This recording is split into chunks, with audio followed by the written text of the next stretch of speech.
At this time, I'll turn the work session over to Mr. Wilkes. Thank you, Mr. McKinney. We're going to begin the work session. We only have 2 items this evening. We're going to begin with our February board financials. Mr. McGray, if you'll come to the microphone, please.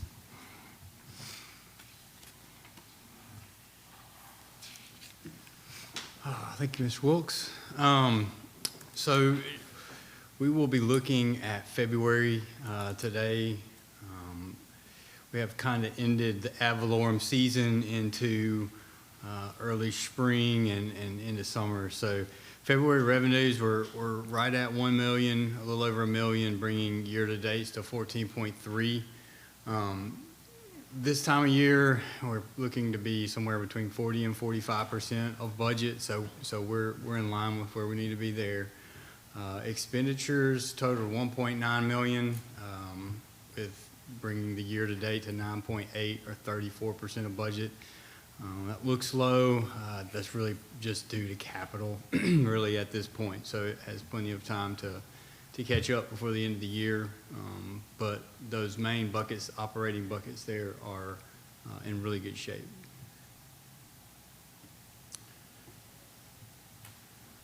As we look at major revenues, you can see ad valorem, the fall off from from January to February. There'll still be ad valorem come in. We probably still have, $200,000, $300,000 more that we'll receive throughout the course of the year, so over 6 months. But majority of that has been received. No city appropriations since December, and then sales and use tax. It's actually a pretty good month, $456,000 for February. Fund balance decreased $782,000, bringing the reserve to $17.5 million, or 8.5 months.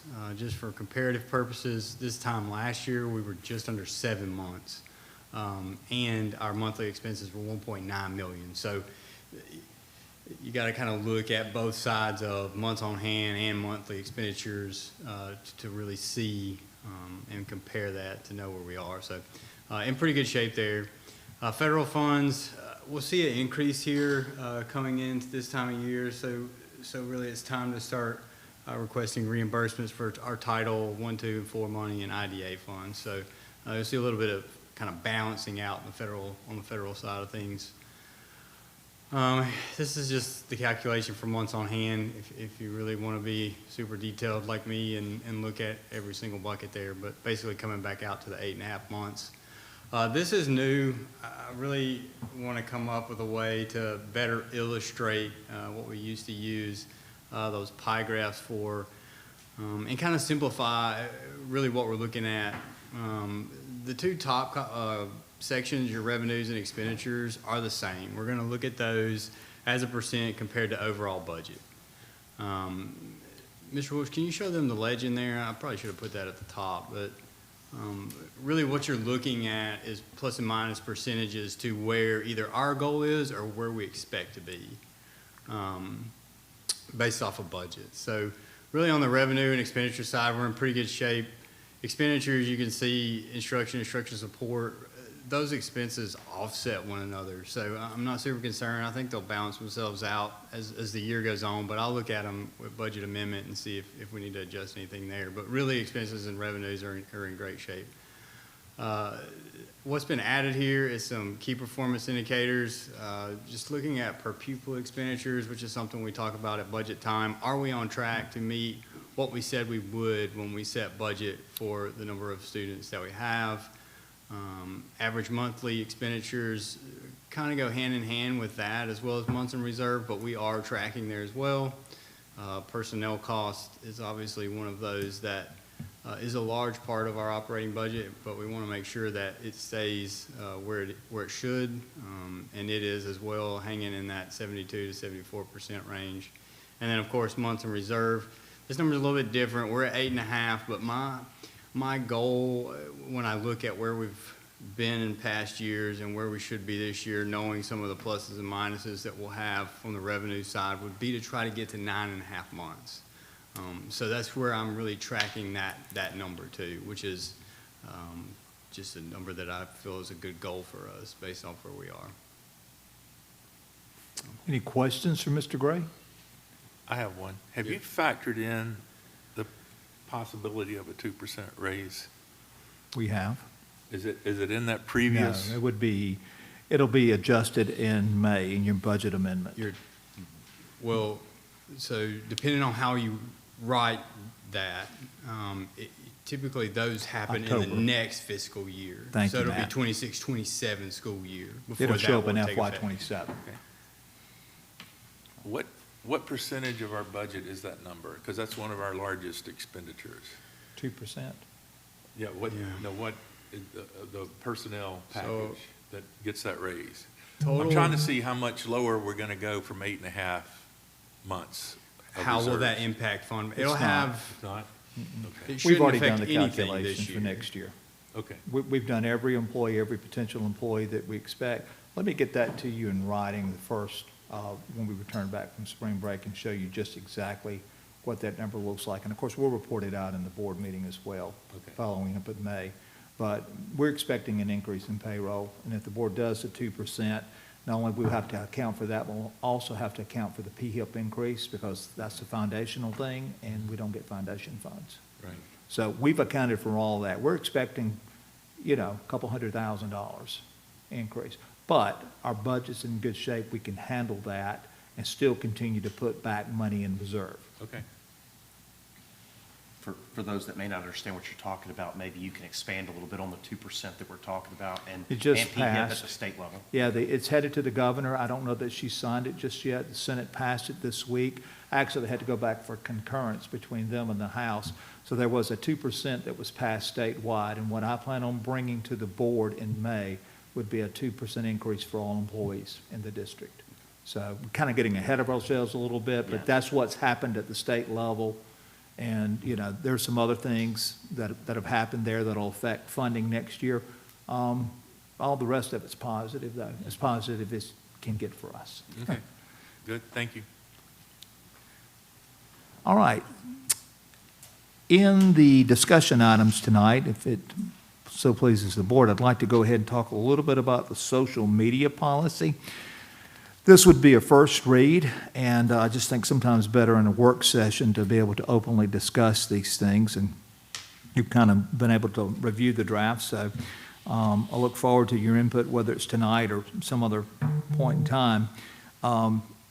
Basically, there at the beginning, we just declare that social media policy is a public relations tool, okay?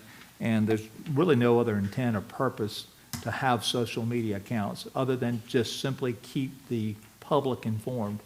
I do want to say that when we do policy, we're very broad brush, and it's not to creep into the area of procedure. So this is a 30,000-foot view.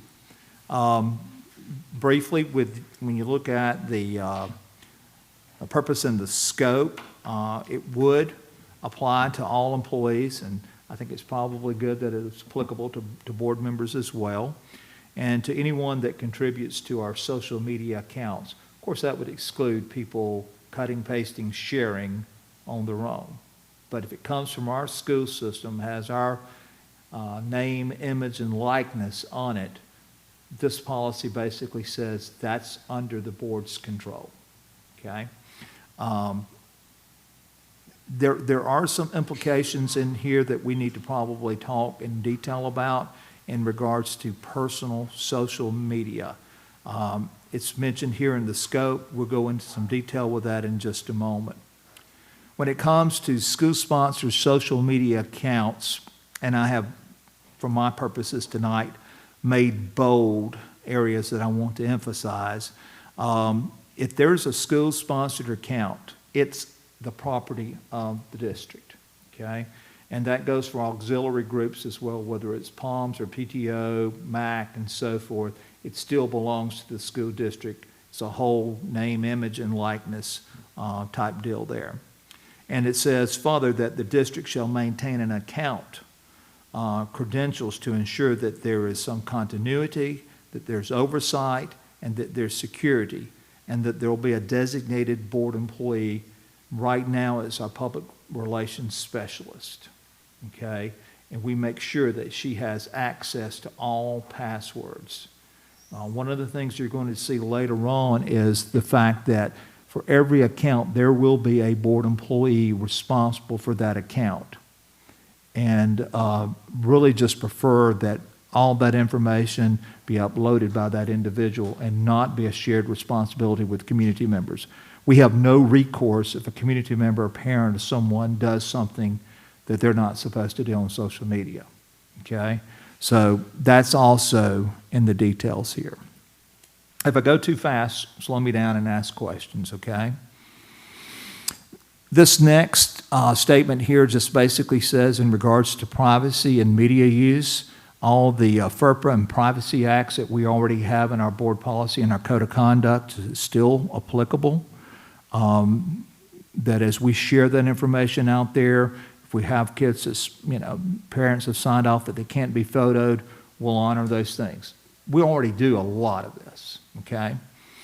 Commenting and public engagement here, the social media platforms function as a limited public forum, allowing for public engagement while maintaining appropriate standards for the school environment. Comments that are unrelated to the original post, that contain profanity or obscenity, that promote commercial activity, disclose confidential information, or include threats, harassment, and defamatory statements may be removed, if allowed at all. And right now, we don't allow comments on our social media posts, and I would like to continue that. I think it prevents negative and derogatory. It keeps people from breaking FERPA and privacy rights that students would normally be entitled to. I'll pause on that. Okay, I can see that on the master page. Maybe some of the ancillary pages, my question would be maybe where dialogue is needed, where they're asking questions about maybe something specific. Or is that specific to direct messages? No, it would be any commentary on social media would still, the comments would not be turned on. There's another place, and we don't want to have to police, we don't have the personnel to catch all the questions that somebody may throw at them. We've come so far in 3 or 4 years, they know to pick the phone up and call the schools. And that needs to continue. So I'd like to restrict that. Mr. Shaw, Dr. Law, any comments there? Your phones work just fine, emails work just fine, and that's really where the questions need to occur. And we do have a process. If anything's ever asked of the board, we have on our website a place for those. Okay? The next paragraph deals with school-related external accounts. Just says that auxiliary, and I've already mentioned the 3 that we primarily deal with, POMS, PTO, and our wonderful MAC group. Everything has to be approved by the superintendent or designee. Even though they're auxiliary, they must adhere to the same governance standards, the expectation, and content guidelines as district-managed accounts. Okay? Stephen? Sir, I know that a few years ago, there were some of those accounts were affiliated with one of the teams, and then a new account would get popped up. It sounds like you played enough whack-a-mole that you dealt with all of those, and so if one were to pop up again, is there a process to handle it, or is it just, hey, you can't have this because it mentions MACOs? Yeah, absolutely. We would talk with that individual, and it has to be a board employee. It has to be associated with the school. So that would pretty much limit, could they use a different shark? Can they use the word term MACOs? Yeah, they probably could to a degree. But if it looks like ours, I think we would have rights to that. Nash, attorney, do you agree with that? Yeah, you own your image and likeness, so we'd be able to send a cease and desist if needed. Yeah. So if they wanted to do something of this nature, we would have a process, and that's to be developed from this board policy. We would have a procedure for people requesting to have such an account. If the National Honor Society wanted to have a page or something, there needs to be a process for that. Super, thank you. Yeah. So sports teams, if let's say that football wants to have a page, that falls under the school-sponsored pages. That would actually be a school directly affiliated page. It would not be a sponsor page. Okay? Because we have school-sponsored and then we have school-related. Let me see if I understand. The school-related external accounts would be auxiliary, PALMS, PTO, Right. MAC. But up above, Right, keep going up to school-sponsored, right, that's going to be your sports. yes. Does this allow for teachers to have like a page of their classroom or, That would be the discretion of the school principal. okay, and those And- would all be under school-sponsored? Mhm. We're just trying to get a broad brush tonight, and then we will develop the procedures from that. Okay. Good questions. Excellent. Public engagement, we hit that. Name, image, and likeness, we had Attorney Campbell weigh in on that. All right, so this one is an employee's use of personal social media. Employees are expected to conduct themselves professionally at all times, include their role in personal social media, including their use of social media. This expectation is grounded in the Alabama Educator Code of Ethics, which requires educators to maintain professional relationships and avoid conduct that negatively impacts students, colleagues, and their school environment. And I did this bold for emphasis. While the district does not actively monitor personal social media accounts, if the administration or school board becomes aware of an employee's personal social media post that demonstrates insubordination, cruelty, unlawful discrimination, other unlawful acts, or that impedes the efficient and effective operation of the school district, the employee may be subject to disciplinary action. This includes, but is not limited to, content that is sexually suggestive or explicit, depicts inappropriate attire or conduct, portrays impairment due to alcohol or controlled substances, or otherwise reflects behavior inconsistent with professional standards expected of the Orange Beach City school employees.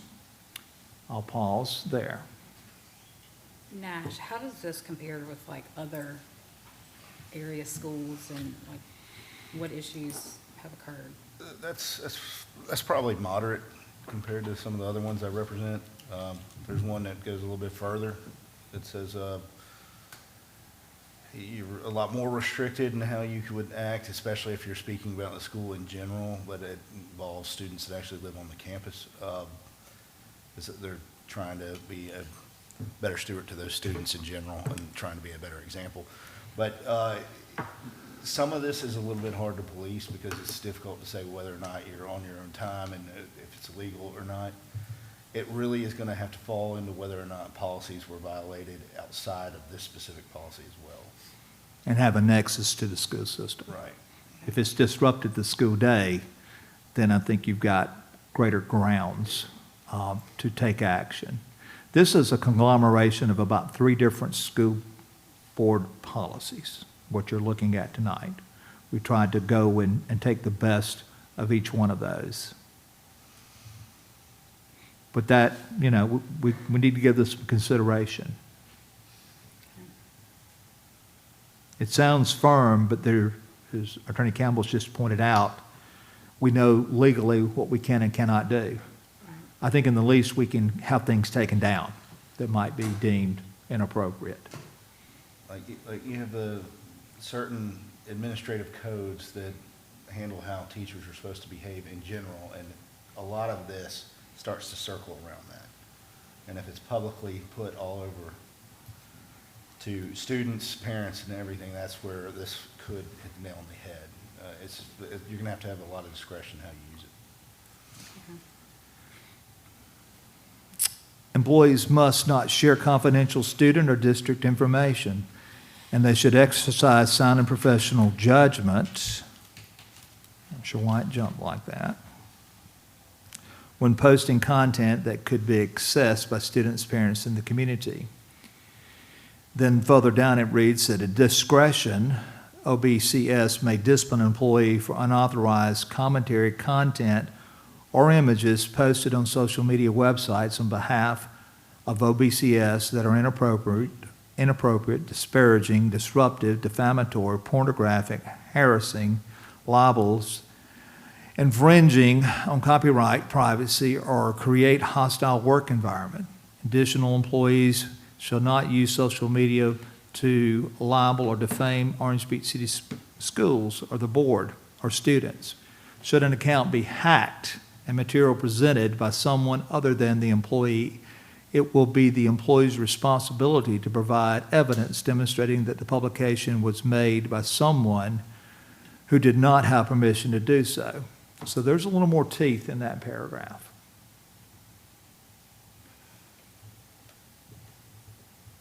And even more teeth in the next paragraph. Communication with students outside of the approved educational platform is strictly prohibited. And we have pretty much done that already by making everyone use Remind. Okay? And next year it will be Parent Square coming in July because Remind will be no more. Employees should not engage in personal social media connections with current students, including friending, this is for your consideration, or following, as this may compromise professional boundaries and violate ethical standards. District employees' social networking profiles and personal blogs should not be linked to the district students' online profiles. That's for everyone's protection. Employees may not send, share, or post pictures, text messages, emails, or other material that personally identifies district students and their families in personal social media communications or publishing without parent permission for a particular purpose.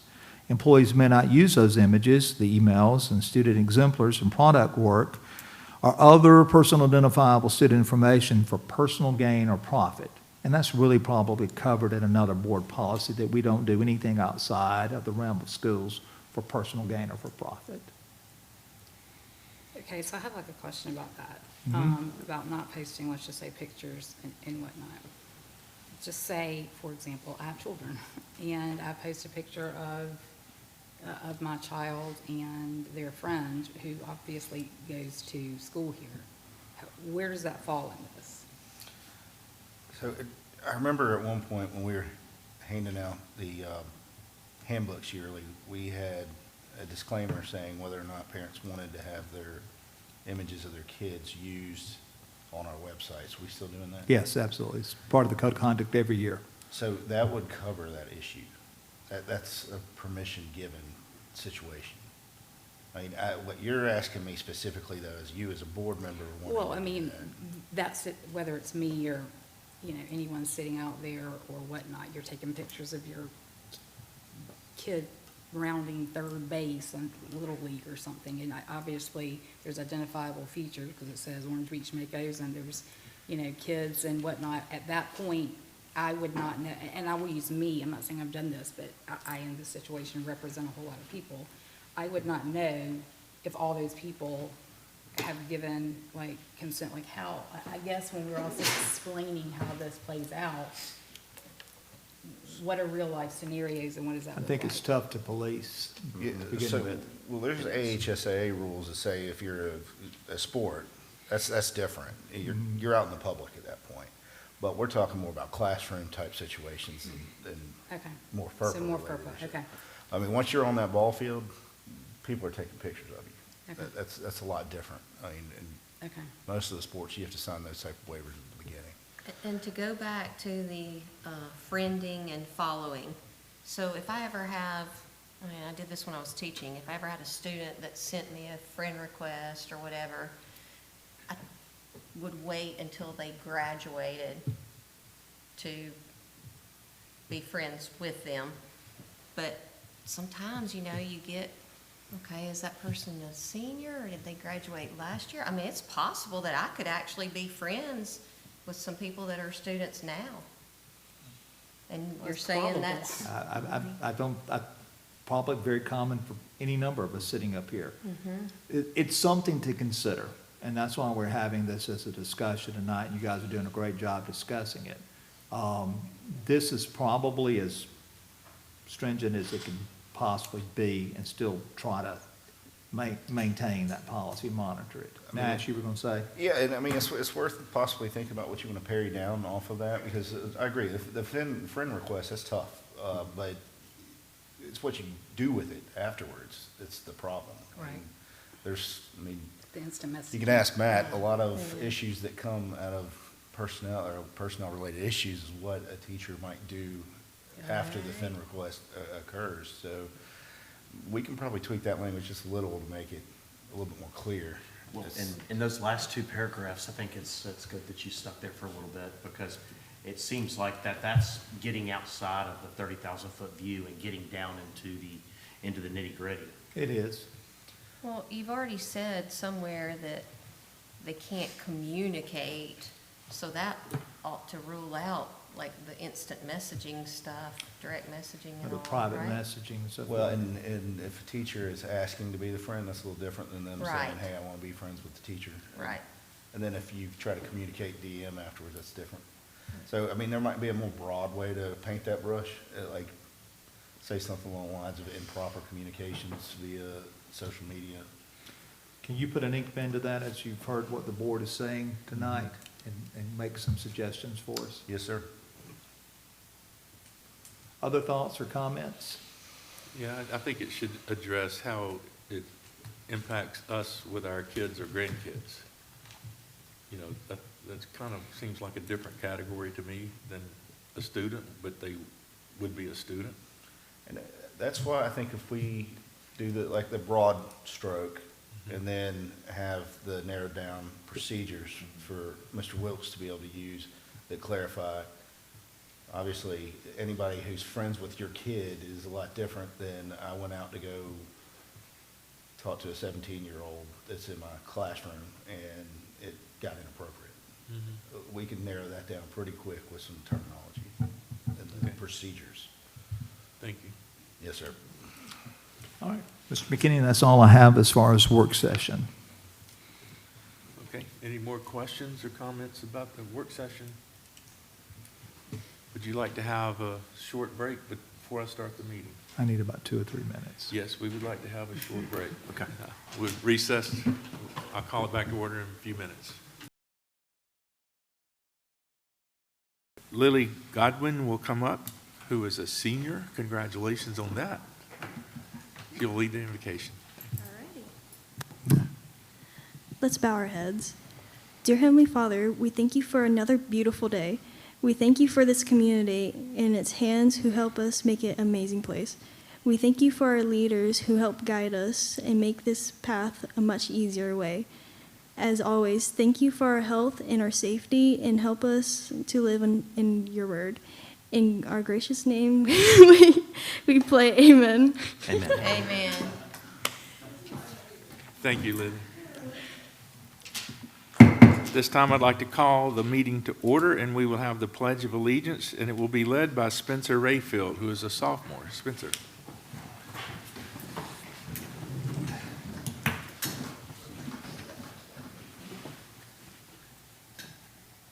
I pledge allegiance to the flag of the United States of America and to the republic for which it stands, one nation, under God, indivisible, with liberty and justice for all.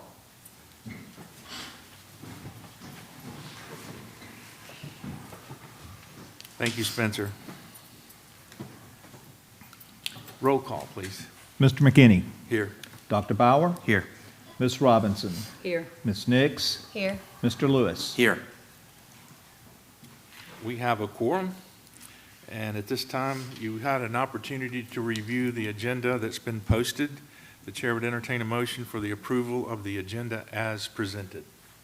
So moved. Second. Have a motion and a second. Those in favor say aye. Aye. The motion carries.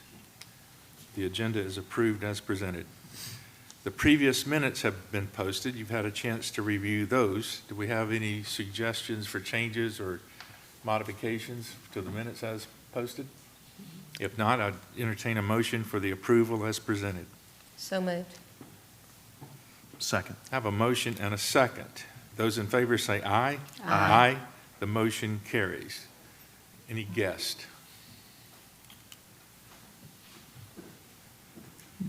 Mr. Blevins?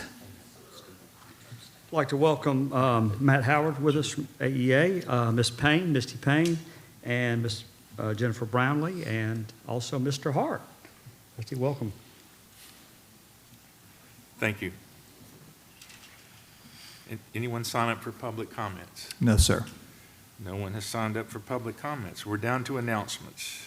Mr. Wilkes. Very good. Would our students come back to the podium, please? Thank you guys for being with us tonight. Spencer, come on back up. I want to give you guys a couple soft tosses there. Lily, great to see you. Lily, as Mr. McKinney has already mentioned, is a senior this year. She does not have senioritis. She loves school so much she takes almost all AP classes. Is that correct, Lily? And doing quite well. And for fun, you do a little bit of computer science in the afternoon, a little bit of engineering class. And of course, both you guys, Spencer, you're in band and you're the percussionist, one of our percussionists, and you're going to be maybe one of the section leaders next year. I didn't know there was a tenor section. Is there a soprano section in the percussion too? No, sir. There is not. Okay, well, Mr. McCall was trying to shed a little bit of light on that. And in the jazz band, you play the drum set. That is right. That is correct. I guess that has to be a lot of fun. It is. And so, Lily, you have been on the sideline. I have stood there with you almost at every halftime for the last 3 or 4 years, and you're our keyboardist. And I have thoroughly enjoyed you playing, and you've done a great job. And just for fun, if AP classes was not enough, you like the flute as well, right, for concert bands. So, guys, you went off to MPAs this past winter. I guess we'll call it winter. How did that go? It went really good. Like, probably the best one we've had. Mm-hmm. Everyone's like really happy about our scores, and it's kind of just helping us to like move forward onto like harder pieces, longer pieces, and to just have a great end of the year. Yeah, so sight reading was really good. Yes, sir. And Spencer, I think overall we may have been like 2 points away from a perfect score, which is phenomenal. Mr. McCall, our band director, is here tonight, and I think it's probably the best that our students have done. So we're looking forward to that. And listen, the Christmas thing was just so good, and I enjoyed all aspects of it, but the jazz band is really good. And Spencer, I think you may have even had a solo in that, did you not? Yes, sir. I had a drum solo. Little drummer boy? No, that was not it. It was a little more difficult than that. But you guys are just doing a phenomenal job, and we're excited about this spring. Are you guys working on spring concert music? Yeah. So, Spencer, what is that looking like? We have the most pieces we've played yet in this concert. Mhm. These are new pieces that are pretty hard for us. That's why we have Mr. McCall helping us out. So you need him still? I mean, who Just a would? little bit? He's Yeah. very experienced. He tells us how to play. He Yeah. teaches us the technique. Very good. Well, we're looking forward to that. Mr. McCall, what date is that? Do you have a date for the spring concert yet? It's May 7th. May 7th. The high school concert is May 7th. I believe it's 6 p.m. is when we start. And then the middle school 7th grade band and 6th grade band concert is May 5th. Mhm. That's a Tuesday. So we do the Tuesday and the Thursday that week. Yeah. All at the Performing Arts Center. Super excited about that. Guys, do you have any questions for our students? Yeah, just real quick. I saw you guys at the baseball game. Can you explain that? How many of you had there and kind of how that went? Neither of these two? Ah. That was a volunteer thing. Coach Hoyle had messaged us that week. And I gave Coach Hoyle a little hard time. I said, hey, you got to give us more than like 24 hours. Yeah. But we got a little volunteer group together. I think we had about 15 kids there all together, mostly wind players and some percussion players. But that's kind of how we operate. Sometimes they called us, I think, a Monday, and we were out there Wednesday night playing the anthem for that group. So. Well, I've not seen it before. I thought it was extra special. Look, I told them we'd love to come out there and do that more often. That's a fun, easy thing for us to do. Yeah, maybe some basketball games next year too, something like that. It could be really loud. Mr. McKinney, you like it loud, don't you, sir? Sure. Loud and proud. Well, guys, we're super excited about what you've been doing. Lily, congratulations. You're almost there. Hope that next year you'll come back and work at our marching band festival in the concession stand or something. No, you can be on the sideline or something of that nature. And Mr. McCall, I'm very proud of a lot of things that our band has done just by sheer numbers that we've grown, but the quality of music has, and the rigor has improved and increased over time. Thank you for your leadership. Thank you for what you do. And that was no small task, asking you to do a band festival back this fall. And especially when we really didn't know if we'd have a track completed or a turf field completed. We just went ahead and acted like we were going to. And so I think you're pretty pumped about that for next year. Already got some folks signed up, maybe? We've got more bands signed up right now than we had signed up last year that performed at the festival. So we're on track to do better than we did last year. Last year was really great. So. And I think it was outstanding. Well, Lily and Spencer, if you'll join us on stage. Mr. McCall, if you'll come up here for a photo opportunity, we want to give you a token of our appreciation for being with us tonight. And Mr. McCall for doing everything to make our way, guys. I'm going to let Mr. McCall come back. He's got a few other things he wants to share with us tonight, and he loves an opportunity. Opportunist. Sweet. Well, yeah, I just had a few things that I wanted. Yeah, so they did go to MPA.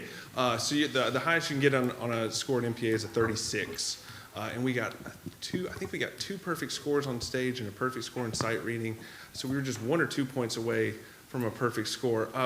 That's all great, but what really matters is that was the most challenging program that we put on at an MPA performance so far. And Spencer kind of touched on that, and that was really important. And it was a really phenomenal concert. And if you want a copy of it or something, you can always email me, and I can shoot you the stage performance. I've got a copy. I said It's Mr. really Wilkes good. also has it. Our spring concerts are May 5th and May 7th. And then we also just took the jazz band to Faulkner University in Montgomery. And they performed in a jazz festival. And that's the first time we've taken the jazz band out with a full set. So they went out and performed, I think they performed 6 songs for a big jazz festival. And they were really well received. And it was really just kind of a reward for them to get out and go and perform. The jazz band is completely voluntary. They do it now after school once a week. So they put on about a 30-minute concert this year, and that's really huge for us. Spencer plays drum set on that. Lily also plays piano for us in the jazz band. So that was a cool new thing that we've been able to add, and that we're going to continue to add. Our goal is to try to get about an hour-long set so that we can go out and do some public performances. We get asked to do that a lot. It takes a while to prep an hour set. And then the other thing, just looking forward to next year, is right now, we just finished 15 minutes ago, we are doing color guard auditions. We've got new members joining our color guard this year. We're doing drum major auditions. Everyone knows Paige Lipke. She's going to be graduating this year. So we're trying to figure out who's going to fill those shoes. So tomorrow evening, we've got drum major auditions. We've got color guard auditions. We will announce kind of the show and everything at that time as well for the marching band show. I can tease it, I guess, a little bit here. It's fine. We're going to be doing a New Orleans Mardi Gras theme halftime show this year. So Second line parade? yeah, it's going to be high energy like we try to be all the time, but just a step into another little direction for us marching band wise. But our numbers for marching band look very similar to the past year. We're adding a few tuba players, we're adding a few extra brass players, a few color guards, so we should see similar numbers on the field. We do have a big senior class this year, though, which is great.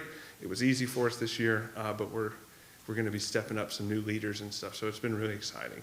The spring concert, again, is the most challenging program they've put on for a spring concert. They're playing pieces that are longer. They're playing a piece that's 7 minutes long. They have never touched a piece that's 7 minutes long. So just trying to increase the rigor and things. Is that Freebird? Yeah, no, it is not. It's the only thing I know that's 7 minutes long. So they're working really hard. I'm sweating it. We're trying to get down to the end.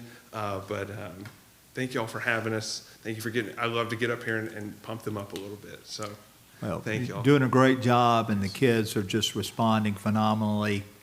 Anything this board can do or I can do, let us know. I have a quick question. Do you know approximately how many students you have in the band program? Total, I mean, if you're talking 6 through 12, Yes. if you include our color guard, you're looking at over 100. The marching band this year was 68, I believe. And then you take our 7th grade, we've got about 15 in the 7th grade this year, and then we've got over 30, I believe, in the 6th grade. So we're somewhere in that 105, 110 range total. But for the marching band this year, we were 68. Great job building the program. Yeah, Great job. it's great. Thank you. Thank you. Much appreciated. Thank you. Thank you all. And we rehearse at 2:30. If you ever want to like come by and swing by, we're always rehearsing at 2:30. So happy to have y'all. Thank you. Thanks. Thank you. Get out of that parent line and waltz up there. We have a couple announcements, Mr. McKinney, if you're good. Yes. Ethics reporting, let's not forget that. April the 30th is the deadline for that. We continue to invite you to our Special Olympics. You see the invitation there. It's on the 29th of April, and you'll be getting more information about that. That is going to be a wonderful day. We host it here inside Mako Stadium. So that's a special event and a special day, and we know that you want to be there, and we've invited your counterparts from Gulf Shores to also be there. So hopefully they can be there in attendance along with some of our city officials and perhaps some of theirs as well. We had this, and I did the red font, and Mr. Lewis, I did not say this to you, but if you ever see a different color font, it's because I've changed something or amended something after you've seen it the first time. So this whole idea here it's not a brand new idea. I just did not have in the announcements, but I want to just plug the importance of this, that we're going to meet with stakeholders from our community on April the 23rd in the media room, which is upstairs of the Field House, in that little theater room. And we'll begin in there, but we're going to start looking at what our graduates look like now and what we want them to look like in the future. And you know, we had kindergarten signing this week, and that is the class of 2039. And so as we make decisions here at this table, it's important that we are intentional with what we do and that we realize the long-term impact of preparing students for a future that we really just don't understand right now. We can somewhat predict critical thinking skills, soft skills, all those things, but we really want to be intentional with our design of our graduates. So your purpose in being there, I hope that we can one day have a retreat so that you can really get into this, but really is to walk around and observe the various groups and hear what stakeholders are saying so that you can begin to formulate your own ideas as to what our graduates really need to look like. I think there's another place and time for that, but your opportunity here is to be there, to hear the things that other people are saying. There are about 9 to 10 different people in 3 different groups. We're going to look at some questions as a whole group, and then we're going to break out into academics and culture and student engagement, okay? So love to have you on that day. It's a fairly long day from 9 until 1. If you can't make it for the whole day, make some of it if you could. And of course, we will do everything in Google Forms, so you'll be able to see the responses of all the people there. Any questions about that? We talked about this process for a while. And this is a good place and a good time with Mr. Lewis coming on board that we continue that. And, you know, this, the byproduct of this hopefully will be a revised strategic plan. Okay?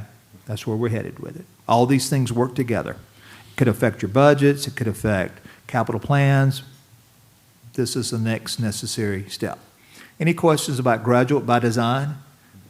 It's not a portrait of a graduate. It's intentional. So that's unique to us. Everybody else is kind of using that portrait, which is static. But our kids are changing, so I didn't really want a static notion there. And then our last announcement tonight, of course, we've already mentioned Mr. Lewis. We're so excited to have you here on our board. So glad to have your family in our community and your children in our schools. Super excited about that. I've listed here all types of accolades, whether they were true or not. We've listed them here. We're proud of the expertise that you bring to the table. It's not the first time you've done something of this nature, so just really appreciate what you're going to bring and add to this board. I have some affirmations that I need to read aloud, And there are 7 of them, sir, and I apologize well in advance for having to do this, but at the end, I'll ask if you affirm all 7 of these principles. Just like my wedding. Yes, sir. Just say I do, sir. So this is required by the Governance Improvement Act of 2012, and we're asking Mr. Lewis tonight to affirm all the following principles of governance.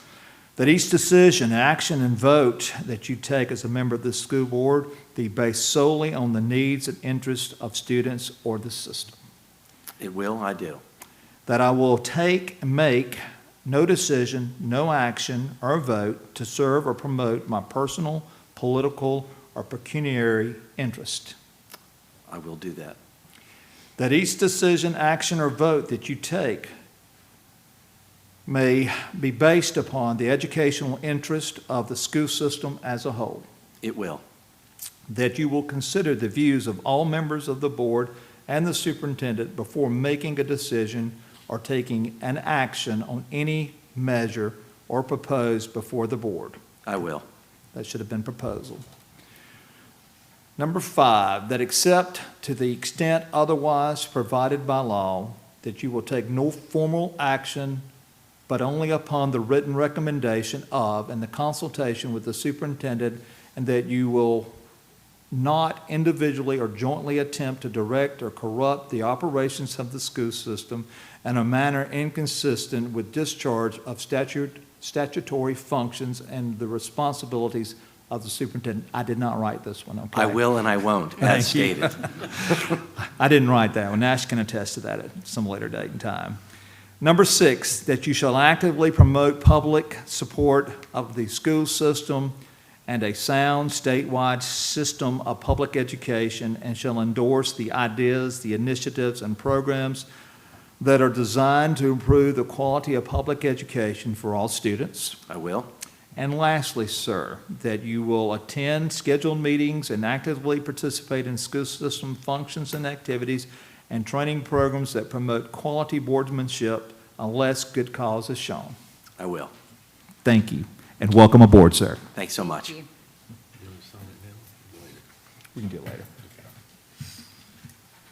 Those are all of the announcements, sir.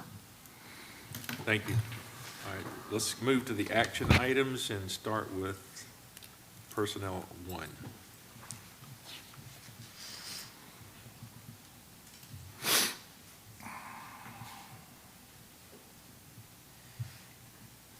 Give me just 1 second. I'm doing a few things tonight. Okay, personnel action item number 1, the superintendent recommends the following personnel recommendations. Mr. McKinney, I'll ask the board if there are any set-asides. Not for me. No, No. I see none.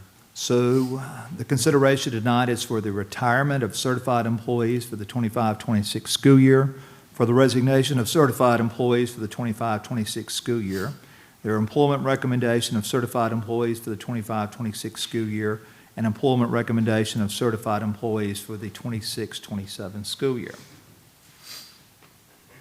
Thank you. Chair would entertain a motion for that recommendation. So moved. Second. I have a motion and a second. Those in favor say aye. Aye. The motion carries.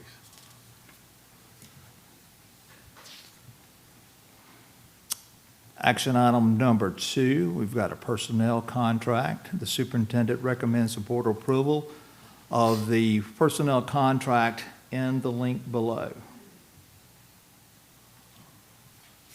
You've had an opportunity to review that. The chair would entertain a motion pertaining to that recommendation. So moved. Second. Have a motion for approval and a second. Those in favor say aye. Aye. The motion carries. Mr. McKinney, may I Yes, sir, you may. speak freely? Well, I don't know. about Freely? that. Yes, sir. Personal privilege, I think is the words that I was looking for. We would like to extend a congratulations to our new OBES principal, Miss Cindy Hart.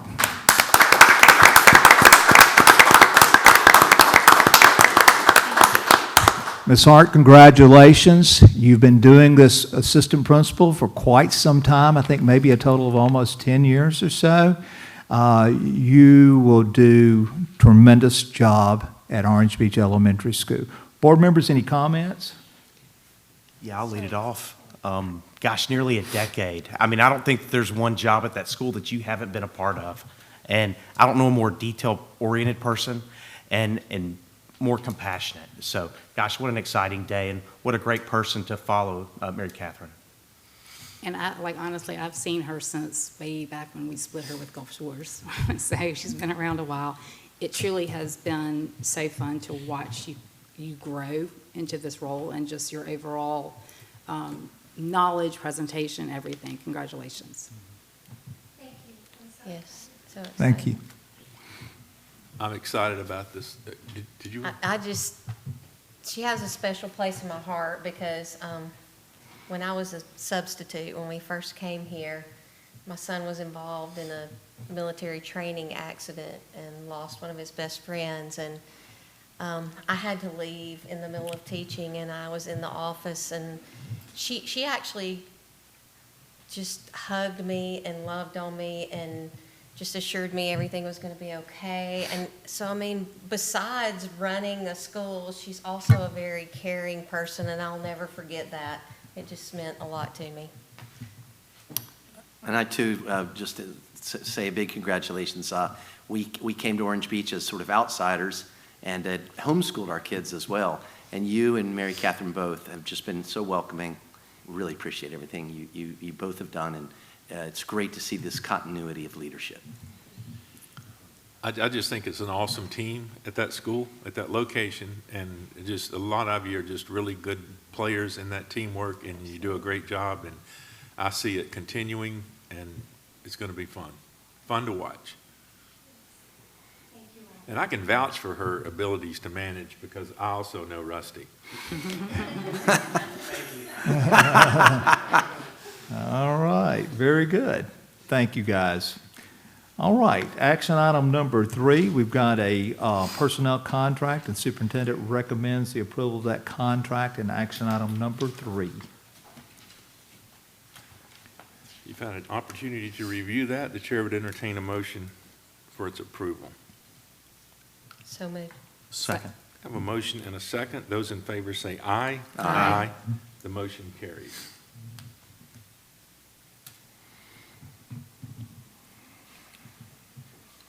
This is action item number 4. The superintendent recommends the approval of the personnel contract in the link below. You've had an opportunity to review that one. The chair would entertain a motion. So moved. Second. A motion and a second for its approval. Those in favor say aye. Aye. The motion carries. Who was the first on that? Shannon. Shannon was. And the second? Couldn't remember my name. Lisa. Okay, I did it backwards. I thought I did. Thank you. And we have a supplemental agreement in action number 5 that the superintendent recommends board approval of. Chair would entertain a motion concerning that supplemental agreement. So moved. Second. I have a motion and a second for the approval of action item on the supplemental agreement. Those in favor say aye. Aye. The motion carries. We'll have press releases on those items in the morning, okay? Financial statements, this is action item number 6. Superintendent recommends board approval of the attached financial statements. You've had an opportunity to review those and to also ask questions about those. The chair would entertain a motion concerning those items. So moved. Second. I have a motion and a second for the approval of the financial statement bank reconciliations as presented. Those in favor say aye. Aye. The motion carries. The next action item is in regards to the planetarium, and the superintendent recommends board approval of the planetarium bid. This is not actually for the planetarium as much as it is the projector and sound system that was submitted by Emerald Digital planetarium systems in the amount of $119,630. They've been determined to be the lowest responsive bidder, and they do meet the specification requirements as outlined in the bid documents. And just as a note, these funds are Go Mesa funds, or Go Mesa. Just a quick question. In the paper packet, it's 116,630. On the electronic, it's 119,630. Thank you. That needs to be corrected. 116 would be correct. Okay, thank That's you. what the bid tabulation, Matt? Should be 119. Is there shipping? System was upgraded. So there was an additional charge for upgraded sound system. So the 119 is correct. I'll note that in the details. Thank you, both. So the 119 is correct. There's a $3,000 addition to the sound. I'll put that in the details when we finish. So whoever makes this motion, it is for 119. So moved. Second. Have a motion and a second. Discussion? No further discussion. Those in favor say aye. Aye. The motion carries. The last action item tonight is that of number 8, board meeting dates. So we make the recommendation tonight that the board approve the attached board meeting dates for the 26-27 school year, second Thursday of each month. Chair would entertain a motion to approve those dates. So moved. Second. Have a motion and a second. Any discussion? You had a chance to review these against your calendar. Those in favor of the motion say aye. Aye. The motion carries. New business, there's none. There is none. Next meeting will be May the 14th. And a work session will convene at 4:30, and the board meeting will immediately follow the conclusion of the work session. And everyone is encouraged to attend. The chair would entertain a motion to adjourn. So moved. Second. Have a motion and a second. Those in favor say aye. Aye. We are adjourned.